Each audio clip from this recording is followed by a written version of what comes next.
Mwaramutse cyangwa se mwiriwe bitewe n'aho uri.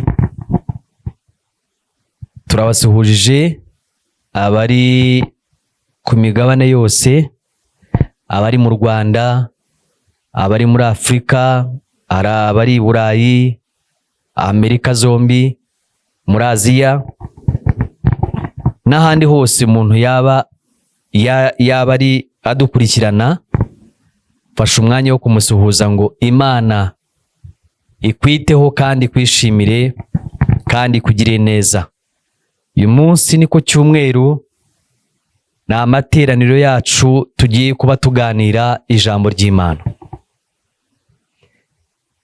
Jye n'ubundi nk'uko musanzwe munkurikirana, ni Bishop Francis. Tugiye kuba dusangira ijambo ry'Imana uyu munsi. Imana y'amahoro ibampera umugisha. Kristo akumpera amahoro yo mu mutima. Kristo akumpera icyo ushaka. Kristo akubohore. Yesu Kristo akugirire neza kandi neza yayo uyibone. Tugiye kuba tugana ijambo ry'Imana. Ijambo ryasengewe ndetse natwe twasengewe. Reka dutangire n'ubundi dusoma ijambo ry'Imana. Tugiye gusoma igitabo cy'Itangiriro. Igitabo cy'Itangiriro, ibice byacyo 32. Duhere ku murongo wa 23. Itangiriro 32 ku murongo wa 23. Umutwe w'amagambo uravuga ngo Yakobo akirana na marayika w'Imana.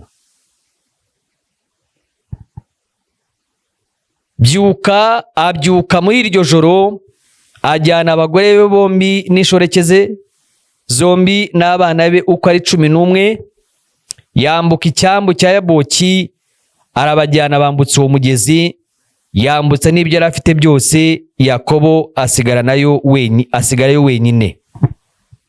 Haza umugabo aramukiranya. Bageze mu museke, abonye yuko atamutsinze, akora ku mutsi w'inyonga y'itako rye. Umutsi wo kunyonga y'itako rya Yakobo urareguka bagikirana. Uwo mugabo aramubwira ati, ndekura kuko umuseke utambitse.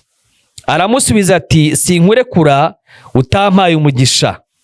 Aramubaza ati, witwa nde? Aramusubiza ati, nitwa Yakobo.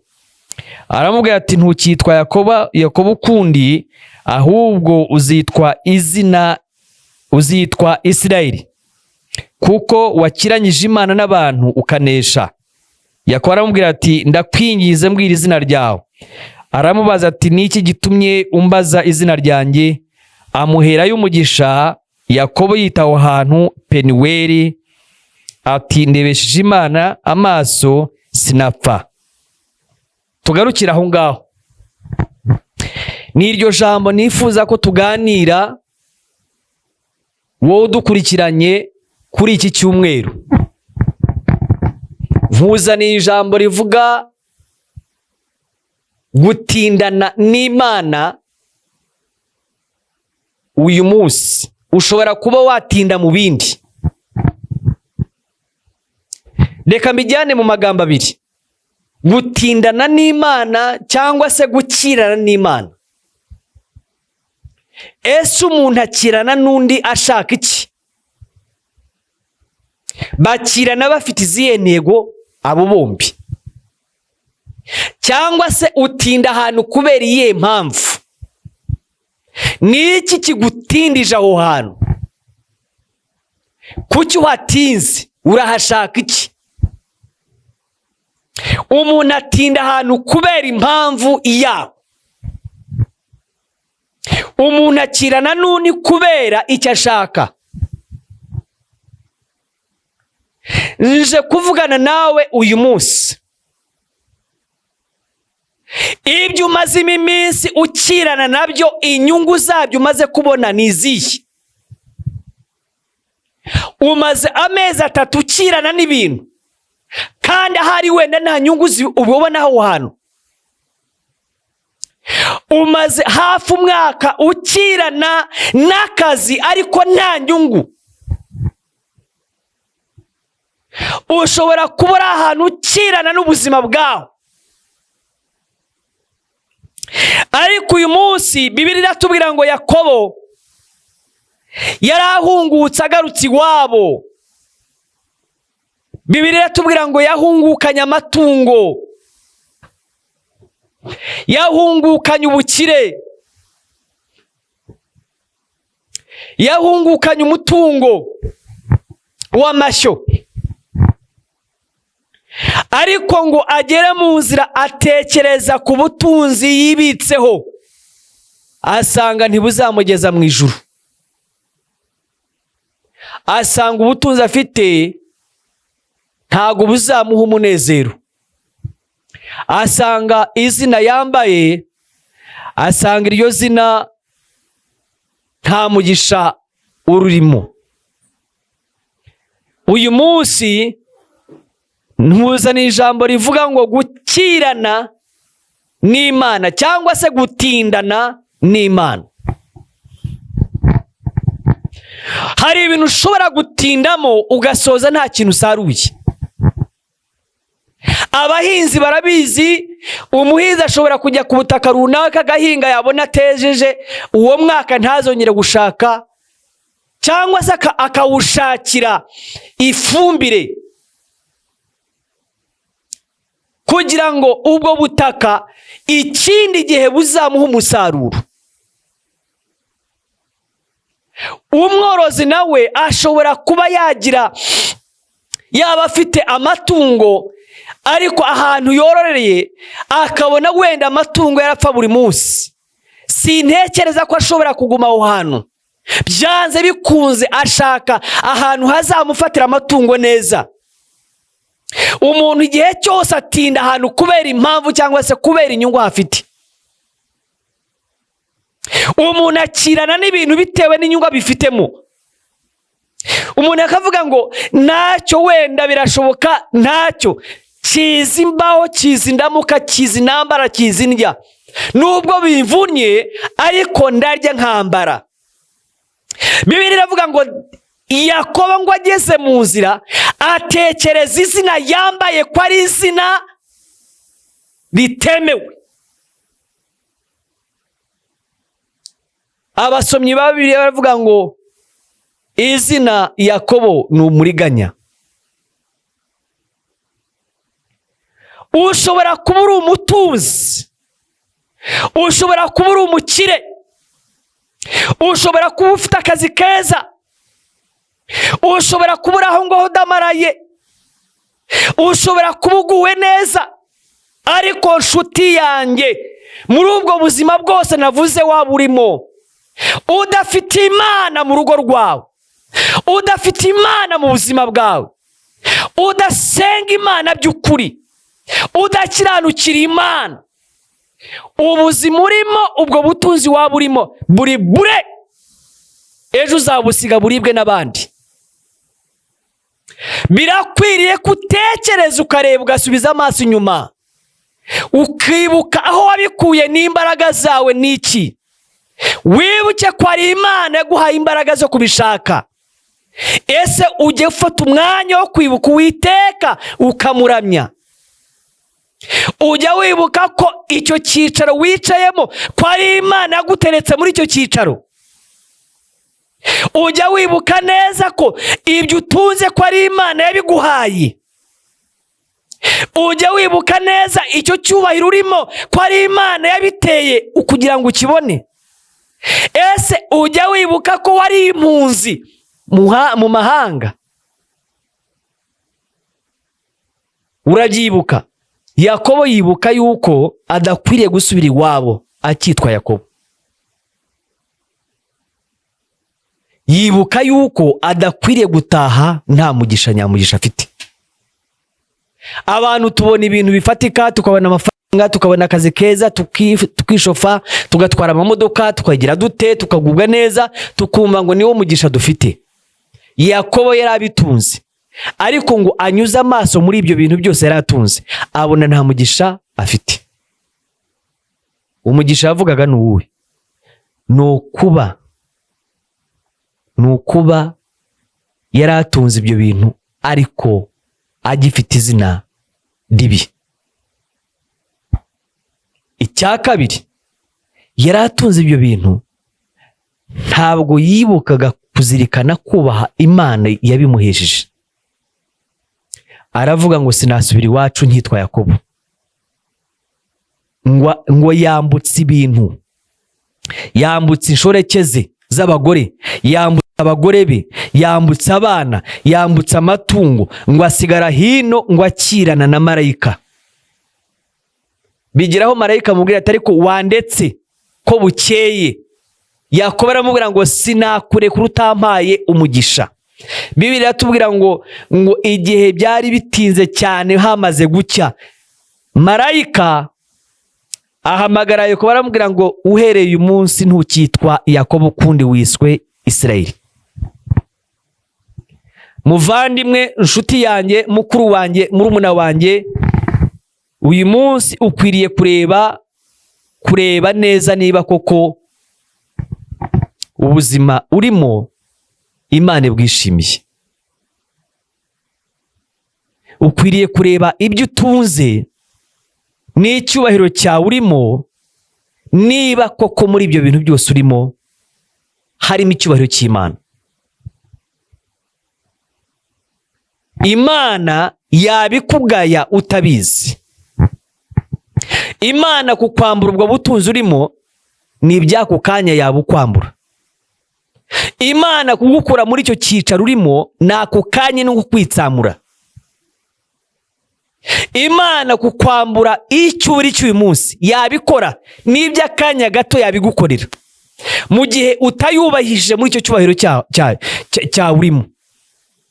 Iyo utibutse ko hejuru yawe hari Imana, iyo utibutse ko hari Imana yakuremye, ukishuka mu mutima wibwira ko ibyo utunze ari amaboko ye n'imbaraga zawe, urishuka. Yakobo ngo asubije amaso inyuma abona ibyo atunze byose bitarimo Imana, aravuga ngo byose ni ubusa.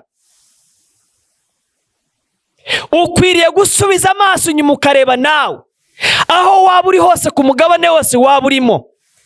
Ese ninde wakujyanye aho hantu? Ninde waguhaye ako kazi? Ninde wakugize uwo nguwo? Ninde uguha umwuka uhumeka? Ninde wabikugize? Ninde wagushyize muri urwo rwego? Ninde waguhaye ubwo buzima? Ninde? Ni Imana isumba byose. Ukwiriye kugarukira ukayiramya. Hari abantu bagera ahantu bakumva ko ari amashuri yabo. Hari abantu bagera ahantu bakumva ko icyubahiro barifite ari imbaraga za. Urimo urishuka. Ntabwo ari amashuri yawe akugejeje aho ngaho. Ni Imana ifite umugambi ku buzima bwawe.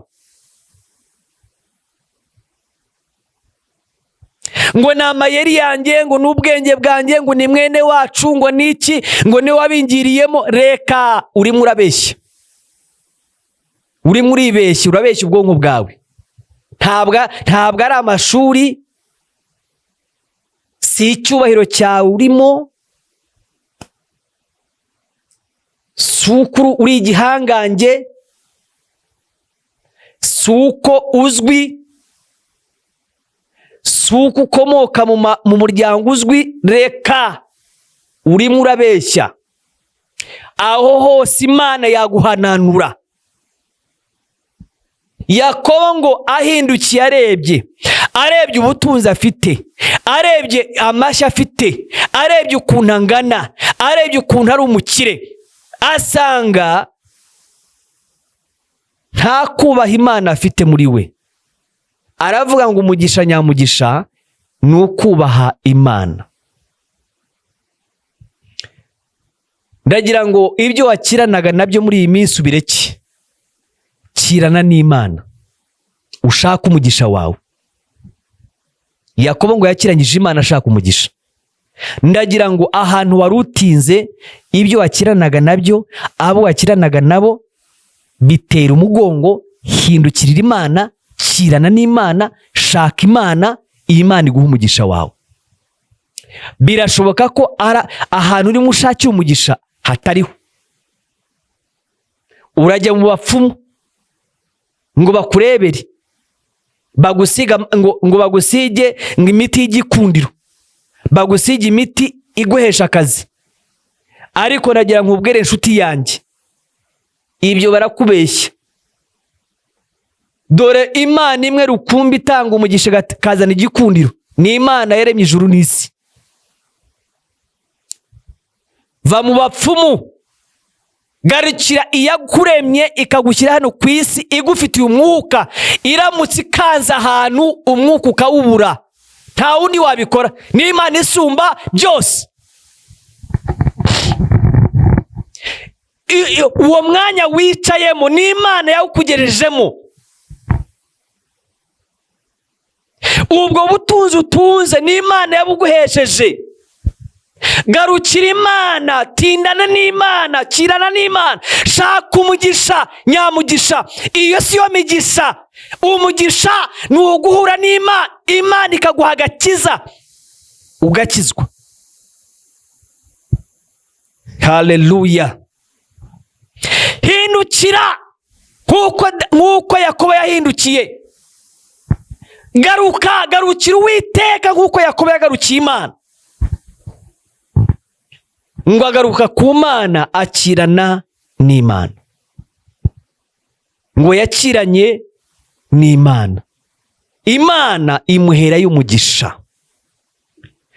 Uyu munsi kuri iki cyumweru, niba hari ibyo wakiranaga nabyo, niba hari ibintu wari utinzemo igihe kinini cyane, bivemo, sohokayo, vayo, garukira Imana, shaka mu maso h'Imana. Inshuti yanjye, ushobora kumbwira aho hantu utinze, ushobora kumbwira ibyo umaze iminsi ukirana nabyo. Ese wigeze ubiboneramo inyungu?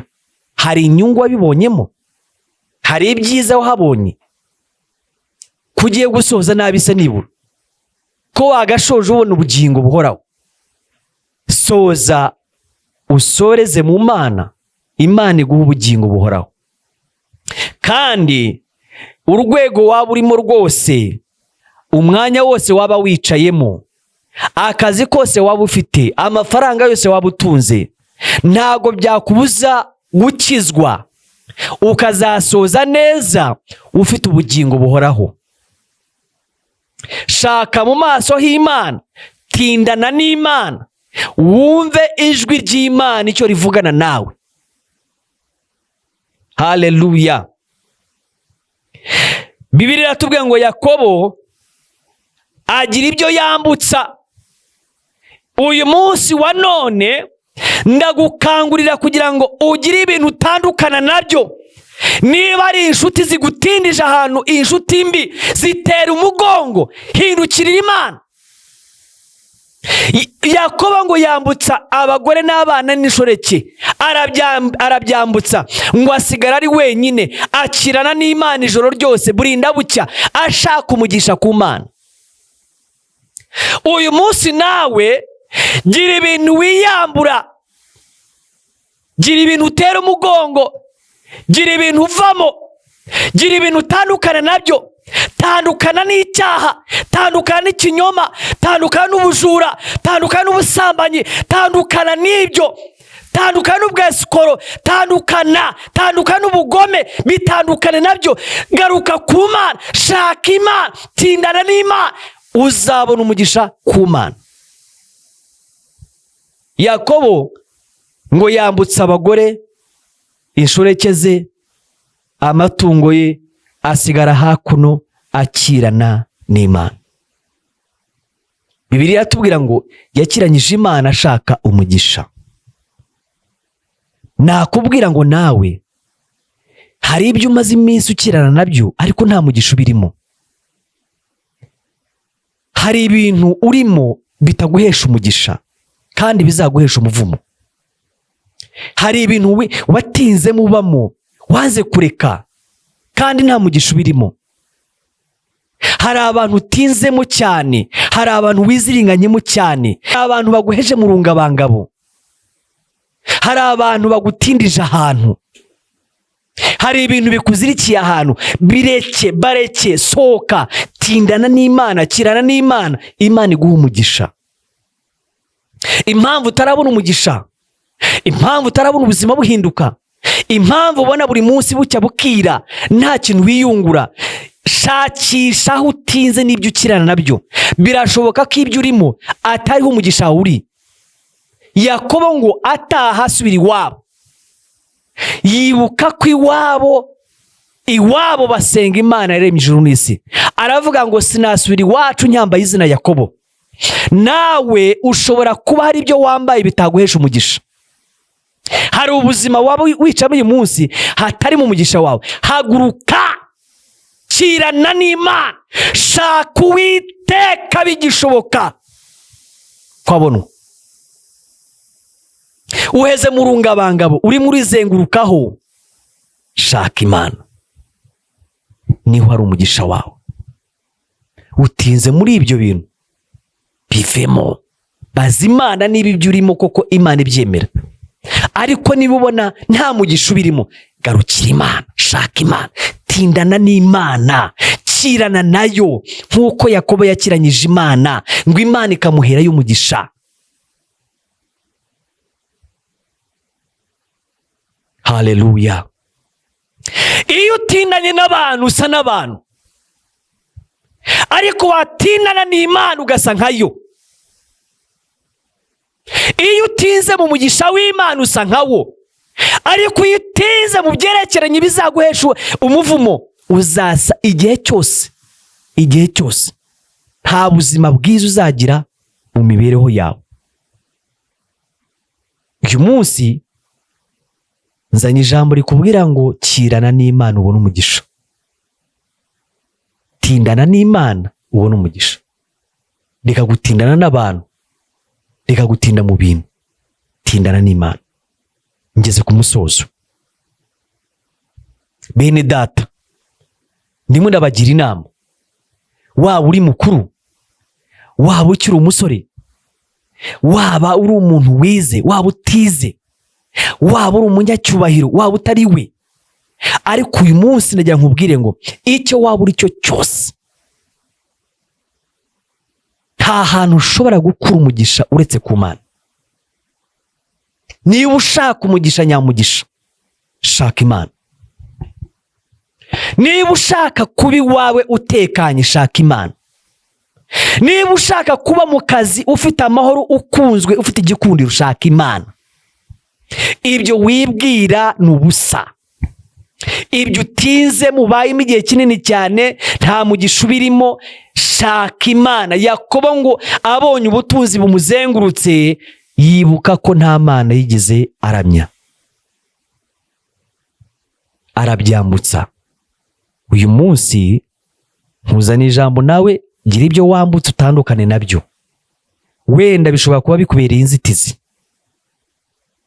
Hari ibintu bishobora kuza bikakubera inzitizi ntushaka Imana. Hari igihe ushobora kuvuga uti, ubwira abantu uti musenge muze mu materaniro, bakavuga ati nabaye bize. Ariko Imana ishobora kukwambura no ku kazi. Ibyo wibwira ngo uri bize yakakwambura. Ntago umuntu nta gihe na kimwe umuntu ashobora kubura igihe cy'Imana mu buzima bwe. Nta muntu ushobora kwitwaza ngo yabonye akazi, ngo yabuze umwanya, yabuze iki. Hari n'igihe umuntu akubwira ati erega abana bambuje kuboneka. None se Imana yakoze ikosa kuguha abana?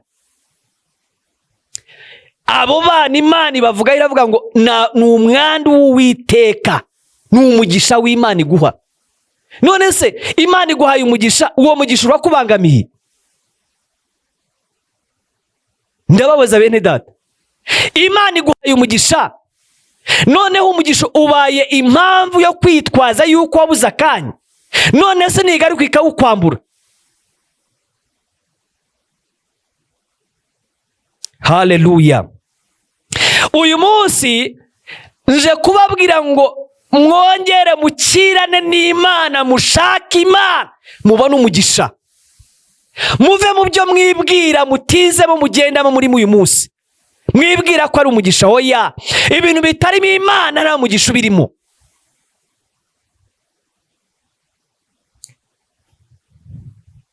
Yakobo akirana n'Imana imuha umugisha. Uyu munsi nawe kirana n'Imana iguhereye umugisha, kandi Imana yacyatanga umugisha. Ntidufate ibintu Imana yaduhaye ngo tubigire impamvu zo kwitwaza yuko twabuze umwanya. Garuka mu nzu y'Imana, garuka usenge, garuka wirize ubusa, garuka ugira icyo ukora mu nzu y'Imana, garuka mu murimo wayo, ongera utindane n'Imana, wumve icyo Imana ivugana nawe. So Imana ibampere umugisha. Rero turashoje.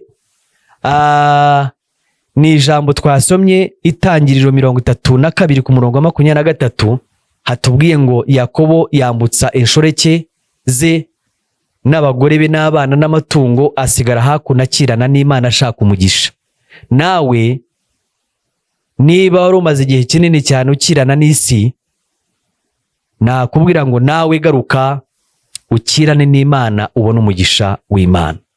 Imana ibampere umugisha rero aho muri hose ku migabane yose. Namwe mwongere mukirane n'Imana, ihindura amazina yanyu, ihindura ubuzima bwanyu, ibaho umugisha nyamugisha uvuye kuri yo. Kandi umugisha Imana itanze nta muvumo urimo. Imana ibampere umugisha. Turashoje, ariko udushaka turatanga umurongo wa telefoni 0788 59 04 20. Kandi asubiramo 0788 59 04 20. Ushaka kwagirwa inama, kwasengerwa, waduhamagara. Umurimo tuwukore hano i Kanombe, haruguru ya King David, cyangwa uturutse Remera ukagera hano ku gahanda ka sekiteri, umanuka ujya kuri King David mwikorosa, aho ngaho hari akazu ka MTN, ukatiraho iburyo bwawe ukamanuka. Waba ukimanuka ugwa mu wundi muhanda, ureba iburyo bwawe ukabona urusengero. Waza, turi mu masengesho y'iminsi 21. Uyu munsi tugeze ku munsi wa 8. Mu minsi 21 dusenga. Nawe waza tukifatanya tugasengana. Ufite ibibazo bitandukanye, ufite impamvu, ufite ibintu bitandukanye byasengerwa, vayo tugusengera Imana kandi tukugire n'inama. Imana ibampere umugisha. Rero reka soze nsenga nshima. Wera wa Isirayeli, ndagushimiye Mwuka Wera ko watangiranye natwe. Uha umugisha ubwoko bwawe, abaduteze amatwi, abadukurikiranye bose, ubaha umugisha nk'uko wabikoreye Yakobo ugahindura izina ukamwita Isirayeli. Nanjye nsengeye abadukurikiranye bose, hindura amazina yabo, hindura amasitati yabo, hindura ubuzima bwabo, ubaha amazina mashya, ubaha ibintu bishya, ubahe kongera kwakira imbaraga muri bo, bongere bakirane nawe. Ubaha umugisha wa Mana. Ndagushimiye Mwuka w'Imana, uburinzi bwawe kuri bo ni ku byabo no ku babo, kandi abarwayi babari mu bakira indwara, abashomeri babona akazi, abafite intambara uzirwane uzitsinde mu izina rya Yesu. Uwo mugisha ndawubaturaho, ubabeho n'imiryango yabo, kandi urushaho kugwiza amashimwe muri bo.